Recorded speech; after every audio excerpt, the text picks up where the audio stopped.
truly the form in which these raw materials will be on the surface doesn't matter, you know. They could easily separate them just like we could.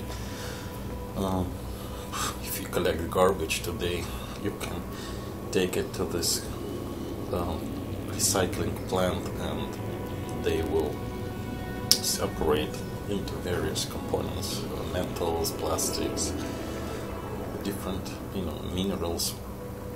That's we can do it, so why wouldn't they be able to do it?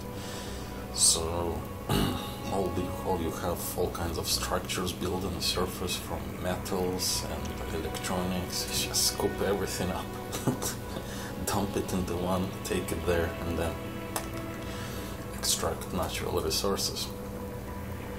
And of course you want to collect as much possible, so you want to live a few thousand years. But given our understanding of travel in space, that could be, you know, a few years in an actual traveling mode, while here it takes thousands of years, so may not be even that mind-boggling as some of people imagine. And so then that would mean that we're just set up to do work. We have our own purpose, we come up with our own purpose, we come up with our own schedule, but at the end of the day all we do is extract natural resources from the planet and then eventually even go into off-worlds and bring it back to the planet, and somebody will just come one day. And probably that's why population goes up and down, that they cause some kind of cataclysmic event on the world, so the population reduces. They don't have to fight anybody, you know, work in details with anybody, just reduce population, cause havoc, have all this stuff scattered around, and probably have its technology to collect it efficiently, because if that's what they do, then you wouldn't think they would have the technology. And that's it. So that would be one explanation of civilization. Because look what we do in the civilizations is very, very simple approach human take. Civilizations are not really something that we set out to build.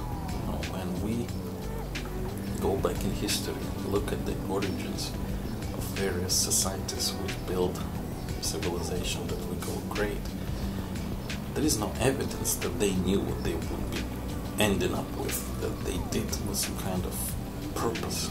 They were just, okay, let's just go back, like the Romans, when they threw away the kings or chased them out of the city and established a republic.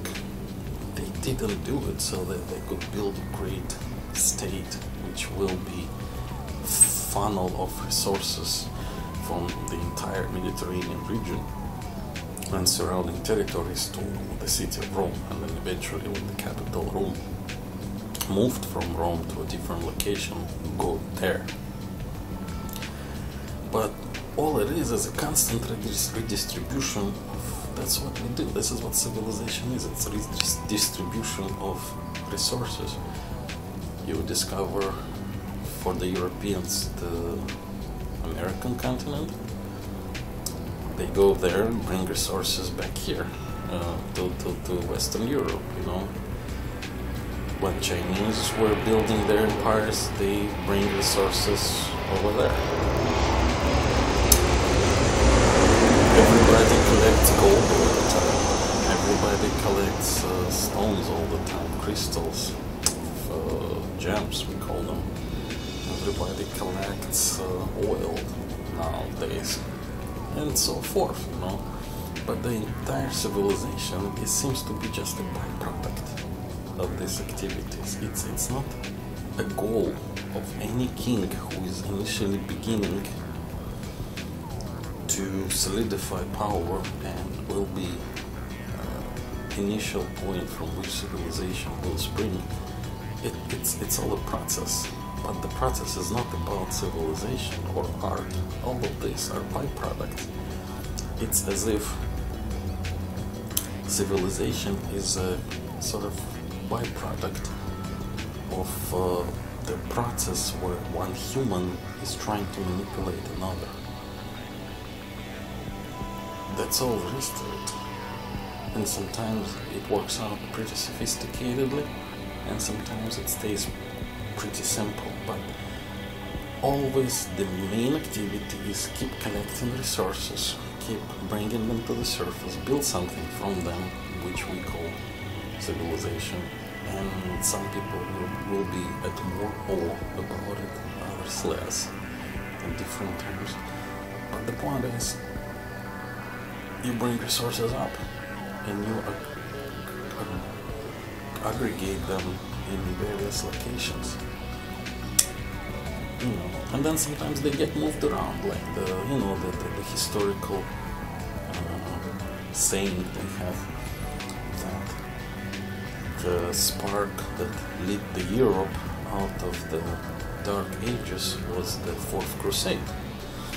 But the Fourth Crusade wasn't to Jerusalem, where initially they set out to send the armies. The Pope had this idea. What was it, Urban II, or what, doesn't really matter. But it was the taking the Christian city, Constantinople, not even a Muslim city, that brought all these books and artifacts that they've accumulated in that city. And really, I've been saying it many times, Constantinople is a Rome. There was no Byzantine Empire except in the minds of historians. This name was artificially created in like 18th, 19th century to call that entity something, but that in the minds of people who ruled that state and lived there, it was Roman Empire. That's what it was for them. It was just Constantinople was the new capital, but that's all there is to it. Everything that they did was Roman. It's just, again, they had new religion. It was separated from the pagan world, but the influence of paganism was extremely heavy in the early centuries. The imagery, the symbolism, it just got modified over centuries. It's been almost 2,000 years since Christianity was adopted in the Roman Empire. And centuries they existed under this adaptation, and it was slowly changing and modifying and adapting, so that just like any kind of human activity, because people get used to symbolism slowly. Sometimes generations take place. So at the end of the day, there is no real attempt to live for greatness. We keep saying, we keep telling ourselves. Some people write books about it, some people are glorified for these ideas. But physically, people who run countries like bureaucrats and the rulers and kings and queens and the governments, they are not there to get great. Maybe in their mind they're hoping to be called great one day, but their activities are not aimed at that. Their activities are aimed at the daily operations, and sometimes it leads to a great civilization in eyes of others, sometimes it doesn't. And that would be very interesting if this was the whole thing was just set up so that the resources will be acquired, brought to the surface in various forms, and then somebody will come by one day, cause cataclysm, get everybody back in the caves, collect the goods, and shoot off. Well, that's kind of dark though, sorry.